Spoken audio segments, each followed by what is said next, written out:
আল্লাহর এক বান্দার তিনজন আওলাদ জমিন আসলা, তিনজন আওলাদ, তিন ভাই। বাবা জমিনের মধ্যে বেমার, মা জমিনের মধ্যে বেমার। সে মা বাবার ঔষধ খরতা, সেও তো খরইল না। আড়ালি লাগে না। আর এক দুইজন যদি হরিয়া লাগতে তো হইবা আমরা হরি গেছি আর কিতা করতাম। হায় রে হায়, হলেও রে ভাই, মা বাবা তো তোমার না। যতক্ষণ ভালো সাহায্য করিও, লুকাইও বালা এমনিও বালা দিও। আর মানুষরে দেখাইবার লাগে মশারি তলে আউরি হারাইয়া রসগোল্লা খাবাই এটা হইতো।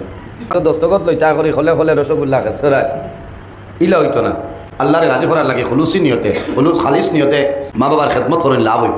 ইবন্দার তিনজন ছেলে, সেও খেদমত করেন না। বেশিরভাগ হরু যে মানুষ আউয়া যে হরুকা, হে দেখছে যে আমি গরিব, আমি দুর্বল, আমার আর কোনটা নাই, তার আমি আমার মা বাবার খেদমত করিলাই।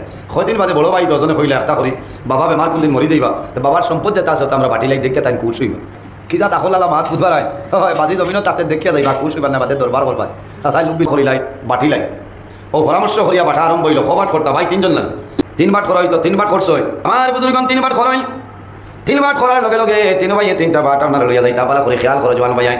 ছোট ভাইয়ে কইল, ও ভাইয়াই বাবার বাটরে তিন বাট করিও না, দুইটা বাট করো। বলে কেনে?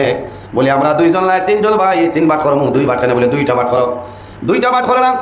দুইটা বাট করার পরে আল্লাহর বান্দায় ছোট জনে জানাইলো, ভাইয়াই একটা কাম করো রে, দুই বাট বাবার সম্পদ করে লাইছ, আর মারে বাবার এক বাট বানাইলাও। আমার কোনো দাবি নাই, খালি ইজাজতটা চাইয়া তুমি তাই বাবার সম্পদ লইয়া যাও, আর আমার বাটর মাঝে আমার মারে আর আমার বাবারে দিয়া দিলাম। সুবহানাল্লাহ।